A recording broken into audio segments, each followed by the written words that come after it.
Now we turn to Charles Buddy Penquite from Subaru of Indiana for his perspective. So Charles, go ahead. Thank you, Anna. So go ahead and go to the next slide. So as you said, my name is Buddy Penquite. I'm the Senior Manager for Supplier Management at Subaru of Indiana Automotive. There's a nice aerial shot of our campus. Go back a slide, please. So basically, this is Subaru's only manufacturing site in North America. We are very vertically integrated. Imagine coming in from the right or the east side of the plant, steel coils come in. We weld bodies, we paint them. As we move to the west, then we do complete engine assembly and vehicle assembly, and then we ship them out the west side or the left side of the page. We do build 3 vehicle lines here, the Impreza 4-door and 5-door, the Subaru Legacy Outback, and the Ascent. We have over 6,000 employees, and we have facilities to produce somewhere between 350 and 400,000 units a year. Go ahead and go to the next slide. So when we talk about supply chain disruption, I think it's very important for people that are not in the automotive industry to understand some key concepts of the industry. So I'll go through a little bit of what I call Automotive 101, where we'll look at the development process, and then we'll talk about consumer grade versus automotive grade, and then ultimately the automotive life cycle. Then we'll get into a little bit of the parts supply concepts, and really the industry has always been very global, and it's really the scales of economy and specialization has driven where we're at with some of the disruptions we have. And then finally, I'll get into a couple of examples of supply and demand shifts that have caused problems. One is related to ADAS, or advanced driver assistance systems, and government and institutes that rate vehicles and how that created a focused issue for SIA. And then finally, I'll get to semiconductors, which is obviously, everyone knows, a very expansive issue for the automotive industry. Go ahead and go to the next slide. So when we look at the basic vehicle development process, a full vehicle development is about a 3 to 4 year process, where you start obviously with the concept for the vehicle. But at that same point, you're not only doing styling of the vehicle, but it's the key performance of the vehicle. Everybody wants to think of performance as horsepower and 0 to 60 times. There's a lot of other performance characteristics. For Subaru, one of the things that we target is always to be a top safety pick plus 5-star rating. So key questions: will the car stop when you're closing within 25 miles an hour of a car in front of you and prevent from the hit? Or if a pedestrian steps out in front of you, will the car stop and prevent you from hitting that person? And things that a lot of people don't think about, like when you're in an accident, will the airbags deploy in 10 milliseconds or less? Those are the types of performance characteristics that you're wanting to make sure that you can achieve consistently. So as we move through the process, you get into prototype validation, and that's really vehicle focused. But then as you're doing the drawing creation, you're starting to then look at what specifications do you need from your parts to achieve the performance that you want from that vehicle. That's where you start to pick your suppliers and give them the required specifications. So really the two-pronged approach: you're doing vehicle validations through prototype and production trials. Then you're also doing tooling development, process preparation, and production trials. And assuming that you accomplish your goals, you launch a vehicle. Go ahead and go to the next slide. So consumer grade versus automotive grade, and there's a lot of discussion about the types of chips. And it's a very different level of expectation. So if we look at this graph here, we can see a couple of the very key differences between a consumer electronic and an automotive grade electronic. The temperature range. So consumer grade, basically from freezing up to about 100 degrees. Automotive grade, -40 to over 300 degrees. So there's a much larger range that we expect the vehicle to perform. Whereas when we look at consumer electronics, we would consider that they might not work properly or fail. And then operating lifetime, 3 to 5 years. Consumer electronics, I think everybody knows that you get a new smartphone every 2 years, so it doesn't need to last 10 or 15 years. Automotive, we expect about 15 years. So when we look at these components, just to qualify, they can take up to 6 to 12 months. One example I can give of this was last week here in Indiana, as we talked about wild weather. It was raining, it was in the 30s. Obviously, I drove to work. My car got me here safely and comfortably. Then I had to run across the campus. to a meeting, and I had my laptop in my hands. When I got to the meeting, a little bit of water got the USB port, and the computer did not work. It was DOA. So I view the computer's failure as my fault. I walked with it in the rain. I shouldn't have done that. Three or 4 hours later, pull the computer apart, dry it out, you get it to start working. But we expect that car to work on that rainy day, whether we're driving in bad weather all the way down, like I said, to -40. If the car doesn't fail, as a consumer, 9 times out of 10, we feel that the automaker failed us. So it's a very different expectation for automotive versus consumer grade. Go ahead and go to the next slide. This is the part that I think a lot of people don't understand. I just described the development process as a 3 to 4 year process. And we know the semiconductor, a cutting edge semiconductor, can go into what we call old node or legacy chips within 2 to 3 years. Now the vehicle is just being developed to go to mass production. And then you have a 5 to 6 year run where that vehicle is in production and you're expecting that performance to be where it is for your customers so that they're happy and you achieve, if not exceed their expectations. But then there's the aftermarket. So for 10 to 15 years after you buy that car, you want to have the ability to get those components to put that car back together or to repair things so that it continues to operate for that long term. And why is this? The main reason is it's the cost. So the second largest purchase you make is a vehicle. December of 21, the average transaction price was $47,000. That's a lot of money. So the cars then are also staying on the road longer. Currently, the average age of a car on the road is 12.1 years. So we expect those components to continue to work throughout all of that life of the vehicle. Go ahead and go to the next slide. So trying to explain the parts supply concept, when we look at the semiconductor industry, this is basically a fairly simple diagram where you start on the left with OEM, obviously that's Subaru. When we're in that development phase, we try to find a parts supplier, what we call a tier 1. They can put that part together for us, but then it has requirements. It has a circuit board or an electronics supplier that needs to put that together. That would be a tier 2. And then as you go back even further into the supply chain, you have the microchip manufacturer, or what we call the back end process of semiconductor production. But then as you go to the very far right, you have that tier 4. And this is really where a lot of the constraint comes from. There's a long lead time to produce the wafers. And that is what we call the front end fabrication. So when we're in the production environment, this supply chain is about a 30-week delivery. So over half a year of planning between the wafers being produced and that part coming to SIA so we can put a car together. Go ahead and go to the next slide. It seems pretty straightforward, but this is what it looks like when you put the globe out there. If we start on the right with the green star, we're over in Taiwan, and that's where that front end process will happen. It'll move to Malaysia, where the back end process will happen. There may be some testing then that will go on in a facility in Europe. Ultimately, it'll go to Mexico for electronics assembly.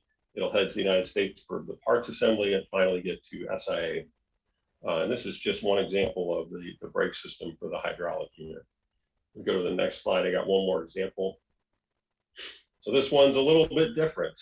This part has a lot more miles on it when it gets here. It starts in the United States on the front end, it travels all the way over to the Philippines, and then it goes to China, which is the back end and testing process, finally through Europe to Mexico, and from Mexico into SIA. So very complex, but it's the specialization. It's the leading edge technology, being able to make these chips as small as possible to get through all of these processes. And this is really where a lot of that vulnerability comes from.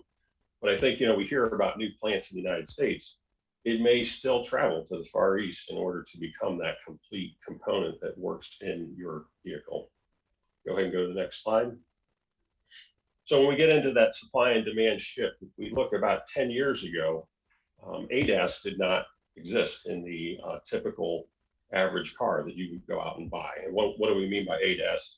Advanced driver assistance systems. It's emergency braking, it's adaptive cruise, it's surround view around your vehicle, blind spot detection, actual active brakes if you're backing up to help you. And really the industry and the institutes like the Institute of Highway Safety and NHTSA, they tied into this. They said, we judge cars based on how they perform in accidents. We need to change that to how well do cars prevent accidents? And we're going to continue to drive the industry to make cars safer and safer. And like I said, SIA and Subaru, our goal is top safety pick plus, which through 2021, we have achieved that for the Outback. So go ahead and go to the next slide. So this is an example of a chart of the eyesight as the technology for adaptive cruise and emergency braking for Subaru. And it was brought out towards the tail end of the 2010 full model change. So we see in 2012 and 13, there was a very low take rate. But then we went through a full model change in 2014. And you see that take rate jump up into that 50 to 60%. And through that model life of 5 years, we went from 50 all the way up to 100%. So in 2020, every Outback that was sold had the eyesight technology in it, which is a great feature to help customers when they drive their car. We go to the next slide. So what happened? Well, let's look at the that same chart. Like I said, in the 2015, 2016 range, we went over 50% of the vehicles that had this technology on them. But when we look at the chart below, this is a service volume for windshields. So what we seemingly has nothing to do with the ADAS technology. And you can see the previous generation vehicle with the blue bars, the highest take rate of any given month was maybe 300 pieces or 150 pieces in September of 2014. And when you get into the 5 to 10 year range, that's usually your largest volume of service. And when we look at the windshield for the 2015 model change, it started to spike up through the year of 2015 and went over tenfold, up to 1,600 pieces were being required in July of 2015. So why did this occur? Go ahead and go to the next slide. Well, the basic cause, the eyesight system reads through the windshield. So Subaru, in addition to every aftermarket company that puts in windshields, said we have to use the OEM grade glass, otherwise we may affect the performance of the eyesight system. So that created a huge problem for us with our supplier because nobody was prepared to supply every replacement windshield. And it starts to affect you because you now have customers that maybe can't get their car repaired. And in order to do that, you may have to jeopardize the production. So mitigation is not an easy thing. So 12 to 18 month process. We started by bringing some glass in from Japan that was already approved for eyesight. But then you work with your US supplier and you look for opportunities. And with our supplier, we worked on outsourcing some of their other products and then getting our non-eyesight glass moved out of the facility that makes eyesight glass so that we can increase the capacity for eyesight. Go ahead and go to the next slide. So semiconductors, I think everyone is aware, just got a few statistics here, and really the 4 major industries. Communications is the Goliath, I will say, for the semiconductors. That's obviously 5G and things of that nature. The next largest is would be very normal, is the computer industry, about 28%. Consumer electronics, though, is one that has jumped up that a lot of people didn't think about. Your washer and your dryer. You want smart devices. You want to be able to talk to those things. You want to talk to your oven when you're at work, so you can turn on the oven and have dinner ready when you get home. And then, believe it or not, automotive is the 4th largest at 12%. So this is a very precarious position for the automotive industry. We're not used to being the small guy in an industry. We are the smaller player in this particular industry. Go ahead and go to the next slide. So then when COVID hit, we got into this issue where the orders were cut. So the Semiconductor Industry Association told us during the COVID shutdown, there was a drop of over 30% in the year-over-year sales for automotive. And the struggle we have is that multi-tier supply base. The tier 3s and tier 4s are telling us we cut orders. The OEMs are sitting on the other side saying, no, we didn't. Well, somebody in that supply chain cut the orders. And really, this is proverbially, we got out of line. So they're saying, you got out of line. We had all these other customers coming in your place. We're sorry, there's only so much we can do. So if we go to the next slide. So again, there's nothing that you can do very quickly, but the basic cause was COVID-19 drove the demand for chips to other industries.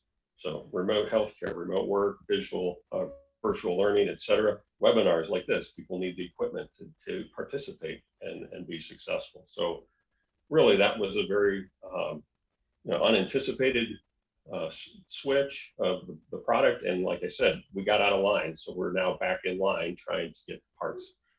And there is no easy solution. So mitigation at this point, we're in the 12-month range roughly.